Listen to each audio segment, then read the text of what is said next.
Hello everyone and welcome back to the channel. Today we are going to be taking a look at my top 5 favorite reds. We've already done blues and yellows, so it's about time that we round out our primary triads here with some reds and magentas. And before we get started, I got a request last week that instead of talking over the footage in that very first clip on what colors I'm going to be mixing with each of the reds to give you that range of mixing that I usually do, they'd rather just see a swatch card of the colors that I'm using right off the bat. So I'm going to go ahead and do that here. Let me know in the comments below if you like this better than what I used to do. But today we're going to be mixing our reds with Hansa Yellow Light, Aralide Yellow Deep, Leaf Green, Phthalo Green, Dioxazine Violet, Manganese Blue, Ultramarine, Prussian, Payne's Gray, PERYLENE Green, and Yellow Ochre. All of these are DAVINCI watercolors this week, just because I had most of the colors I wanted to use already in that palette, and with the exception of the violet is from Winsor Newton, and both the PERYLENE Green and the Yellow Ochre are from Daniel Smith. So without further ado, let's go ahead and jump on into our list. Now I promise not every week is going to have an honorable mention, but in this one we're going to round out the primaries and be consistent by adding an honorable mention to this particular category, and we're starting with PERYLENE Maroon PR 179. Now this is a color that I know a lot of my viewers love, especially over on Instagram. I recently asked what your favorite triads were as part of my 12 days of giveaways, and you all love this color so much, and I don't have as much experience with it. And I know that this is my top 5 list and that I was pretty clear about that when we started things off. And so you might be asking why this is on there. I definitely like this color. It's a newer color for me. I only very recently started using it, so I don't have a lot of experience. I don't feel quite comfortable enough to put it on my top 5 list yet, but it is kind of an up-and-comer for me, and I know a lot of you guys like it as well, so I wanted to mention it in here just to make sure that if you're watching this for the first time trying to decide what kind of watercolors to add to your palette, that this one at least gets a little mention. It is a beautiful kind of middle of the road, not quite over the top red color, and by that I mean that a lot of our middle reds are those really, really bright, what we think of primary reds, like fire engine reds, and those can be really, really aggressive. This one is a lot more muted. It makes some nice earthy tones when we mix it with our yellows, and then we can get a really, really vibrant, beautiful purple when we mix it directly with dioxazine violet, and then some more muted purples when we mix it with our blues and our dark blues. All in all, I think it's a really beautiful color, and I look forward to using it more, and maybe, you know, down the line I might reconsider putting this in my top 5 list. Alright, we are going to kick off our top 5 list with QUINACRIDONE Magenta PR 122, and my favorite version is from Quar. Now we're starting off this red's favorite list with a magenta, and I know some of you might argue with me on that point, but in this video, I'm going to be focusing on everything that would fill that role in a primary triad. And what I mean by that is that if we're using red, yellow, and blue, that would be a primary triad. Also, cyan, magenta, yellow is another very common primary triad. So magenta fits in this role. I'm going to go ahead and put it here. If you would like to see more on me talking about the differences between these two different triads, I'll put a link up in the right hand corner so you can go ahead and check those out where I explain that a little bit more thoroughly. But for the purposes of this video, let's just go ahead and get started talking about this color. It is a very, very cool, pinky, I don't even want to call it a red, it's just a cool pink. That's what we're going to go with.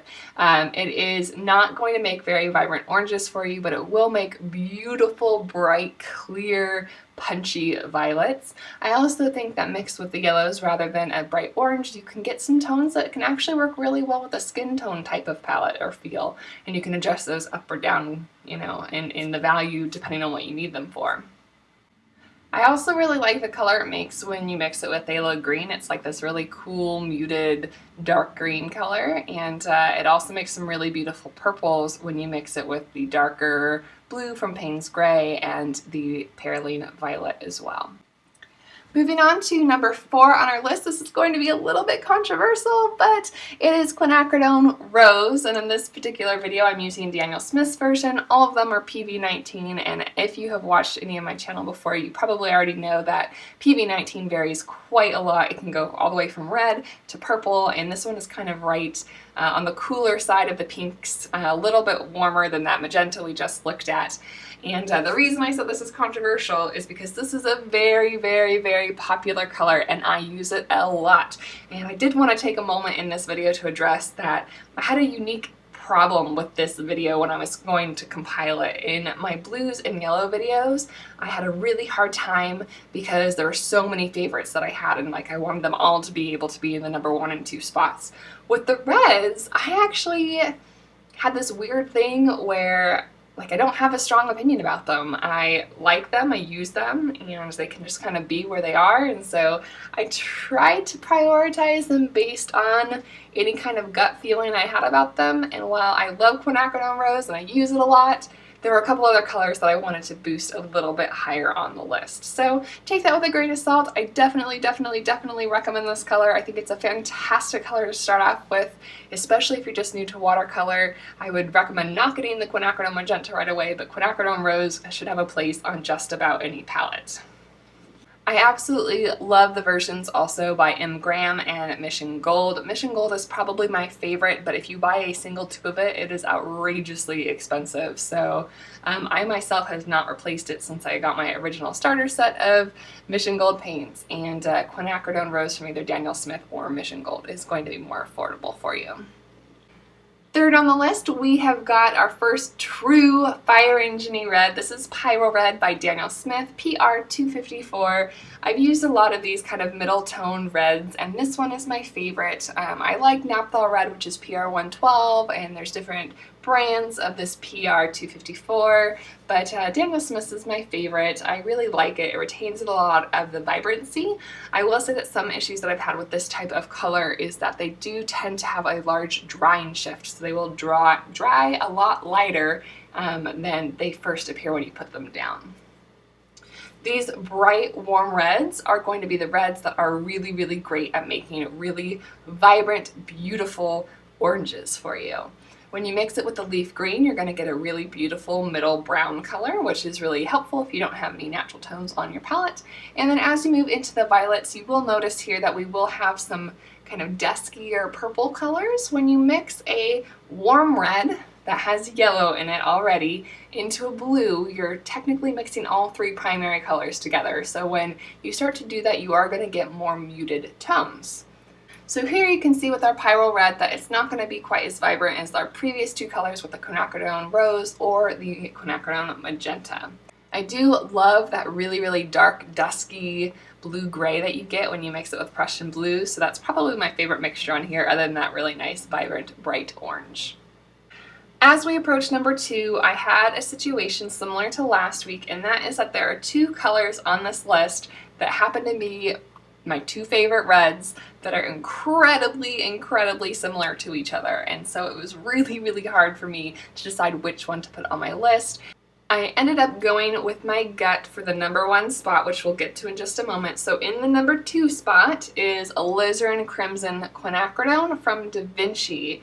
This is made from PV19. As I mentioned earlier in this video when we were talking about quinacridone rose, that PV19 has a very wide range of colors that it can be processed into, but DaVinci's is really unique in that it is a really deep tone that is fairly similar to the original but fugitive Alizarin Crimson. I really love this color. It is a newer color for me, just like the PERYLENE Maroon was, but I'm using it more and more and really enjoying it. Because it is PV19, I know that it's a very reliable, light, fast pigment that I can count on. It's single pigment, unlike a lot of the other Alizarin Crimson hues on the market, and overall I just think it's a really great color. This is a cooler red, however, when you mix it with yellows, you still manage to get some really vibrant colors that I really enjoy working with, but your purples are going to still stay really beautiful and vibrant. You're going to get some nice dark tones when you deepen those up. It makes a beautiful brown when you mix it with the leaf green. Like all around, it's just a really fantastic color. So that brings us to our number 1 spot, and it's very similar in hue, but my heart just had to go with this one. It was my first cool red I ever added into a palette, and that is Daniel Smith's Carmine, which is made from PR 176. This color is just ever so slightly cooler than the Alizarin Crimson we just talked about, but it will mix a lot of the same types of hues as our Alizarin Crimson just did. So we're going to have these surprisingly vibrant oranges, even though it's a cooler red. beautiful, beautiful browns when it's mixed with a light green like leaf green. We've got these bright, vibrant purple tones that it just really brings out depth from.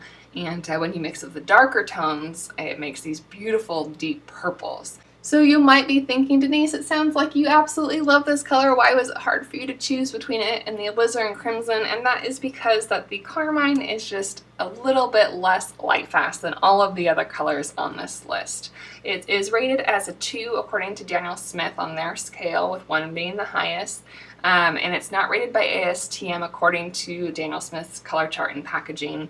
And I think that that's probably because it's not very commonly used. Other than Daniel Smith, I think there's only 1 or 2 other brands that maybe carries this pigment, unless there's some newer ones that I don't know about. But I know that light fastness is very important to all of you, so I did want to put that big disclaimer in here. It's obviously important to me as well as a professional. It's not that this color is not light fast. It still holds up really well. It's just not as perfect as the other ones are at it. So I did want to put that disclaimer. I did want to include the alizarin crimson from DaVinci in the number 2 spot so that you'd have another option if you wanted to go with something a little bit more light fastness. But carmine is my favorite red.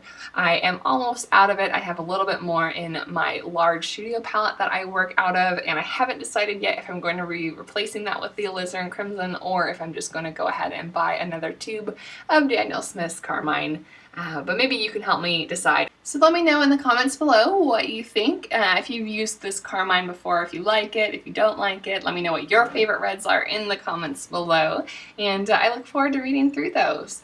As always, here's just an overview of all of the pigments we talked about today, and just kind of lining them up side by side so you can see their comparisons and how they relate to one another. I hope that you all have a wonderful holiday. Christmas is just around the corner. I'm going to be taking a couple days off here just to try and reset and relax, and also prep for another show that I have coming up. But next week I will have 2 videos for you. Hopefully, if all goes well, we'll have my bullet journal set up, migration into the new 2018 bullet journal, as well as the next installment of our top 5 favorite series.